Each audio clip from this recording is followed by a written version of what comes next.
Eh bien bonjour à tous, bienvenue dans une nouvelle vidéo. Aujourd'hui je veux te parler de tout mon workflow en tant que photographe de mariage. Donc dans tout ce workflow, je veux te montrer trois étapes simples que j'utilise parce que j'essaie de faire les choses de manière simple. Donc il y a trois étapes que j'utilise qui sont la prise de vue et le stockage des images, le tri et l'editing et l'exportation des photos. Donc je travaille avec un 5D Mark III et un 5D Mark II.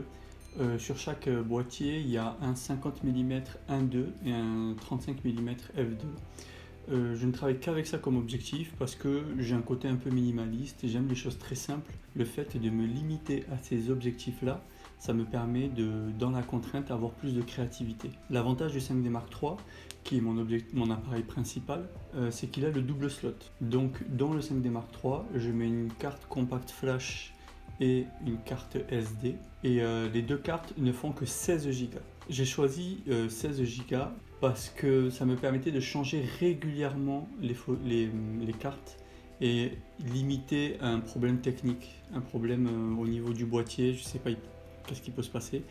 Donc je les change régulièrement, ce qui me permet d'avoir une petite sécurité en plus durant ma journée de mariage. Mes deux manières de conserver les cartes mémoire se font avec une pochette pleine et une pochette vide. C'est-à-dire que c'est une pochette où il y a les cartes mémoire vides ou pleines, je sais pas, vides, et une pochette où il y a les cartes mémoire pleines. Cette pochette avec les cartes mémoire pleines, je la mets toujours dans une poche sur moi, que ce soit la poche du pantalon, la veste ou la petite sacoche que j'ai avec moi. Cette pochette-là ne me quitte pas. Et comme j'ai un double slot, j'ai deux pochettes de cartes pleines que je sépare. Donc il y a une pochette qui est dans mon sac et une pochette qui est sur moi. Ensuite, une fois arrivé à la maison, je copie toutes les photos sur mon disque dur externe. Donc j'ai deux disques durs, un qui est plus pour des vidéos comme mes vidéos sur YouTube et un autre qui est plus pour les photos. C'est un disque dur que j'ai acheté qui peut prendre un peu des chocs parce que comme je voyage beaucoup, j'ai préféré prendre un petit truc qui puisse encaisser quelques coups, quelques chutes ou quoi, et du coup les photos sont dessus pendant tout le temps du traitement. Une fois que j'ai fini de tout éditer, donc ça on va voir la suite après, mais une fois que j'ai fini de tout éditer, le disque dur je vais le brancher directement sur mon NAS, et du coup j'ai mis en place un petit programme dans le NAS qui me permet de copier automatiquement tout le disque dur. Du moins, il copie les nouvelles données qu'il trouve sur le disque dur externe. Donc le NAS va analyser le disque dur, va regarder les nouvelles photos qu'il y a dessus et il va tout copier. Il fait en gros un miroir de mon disque dur externe, sans lui pour autant supprimer les anciennes photos. C'est-à-dire que là, comme on est en 2020, toutes les photos de 2019, je vais les supprimer de mon disque dur externe. Elles resteront sur le NAS, mais il va jamais supprimer, c'est-à-dire qu'il va continuellement rajouter les photos. Mon NAS, pour info, pour l'instant j'ai mis que 8 Tera dessus, je compte monter à 16, c'est-à-dire mettre 4 disques durs de 4 Tera. Cela va me permettre d'avoir une très grande capacité de stockage, ne pas supprimer les photos, ne pas supprimer même mes photos à moi de vacances, parce que je les stocke aussi dessus, et avoir vraiment une petite centrale où tout est stocké. Maintenant, le risque qu'il y a à la maison, c'est que s'il y a un incendie et que ce boîtier brûle, eh bien forcément, je perds absolument tout. Donc, ce que je peux conseiller en plus à mes copains photographes, c'est de vraiment faire une sauvegarde sur un cloud, ce que je vais commencer à faire prochainement. Le but du cloud, c'est de pouvoir doubler les données de ton NAS. Alors moi, il faut savoir que pour mes clients, je leur assure la galerie pendant 1 an. Ça veut dire que j'ai une forme de cloud sur les galeries privées, où c'est écrit également dans mon contrat, où la galerie est disponible pendant 1 an, donc le client a ses photos pendant 1 an. Si le client choisit une des prestations mariage que j'ai avec un package, c'est-à-dire un package complet, c'est-à-dire avec une boîte photo ou un album, tout ça, il aura en plus des impressions. Sinon, le client aura accès au téléchargement illimité des photos pendant tout 1 an, avec les photos bien évidemment en HD.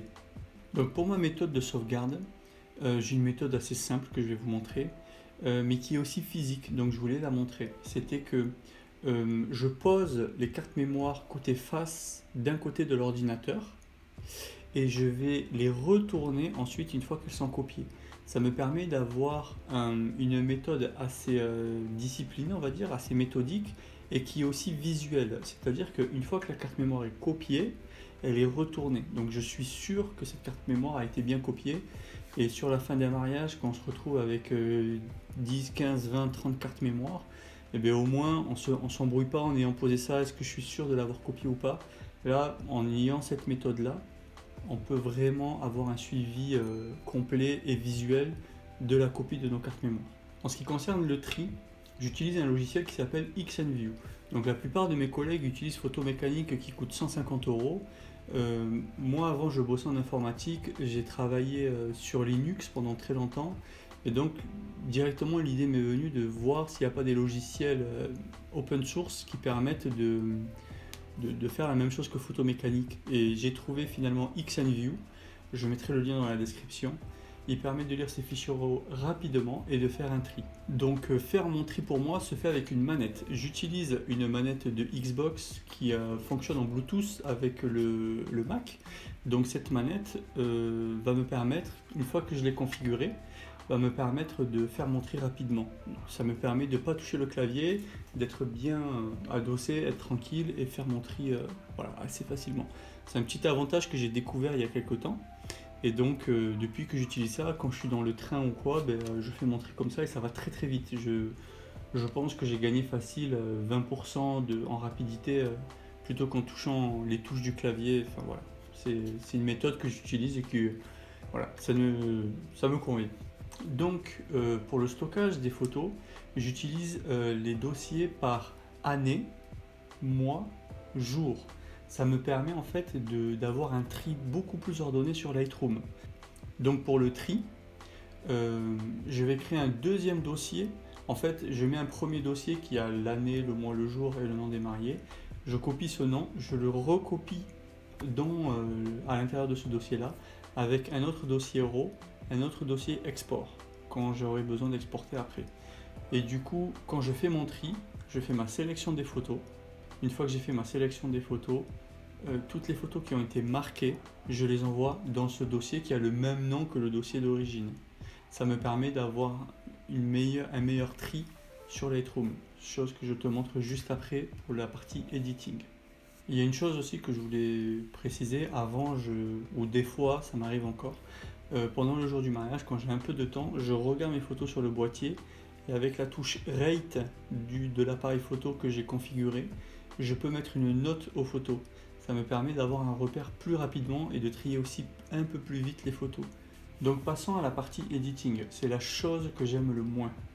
La partie editing en fait c'est pas pour moi une perte de temps parce que ça me permet de vraiment peaufiner ma colorimétrie et ma sensibilité, mais j'estime que je suis censé réussir à le faire directement à la prise de vue, sauf qu'aujourd'hui les capteurs les capteurs numériques ne rendent pas la sensibilité que j'ai en termes de couleur, donc je suis obligé de passer par un logiciel d'editing.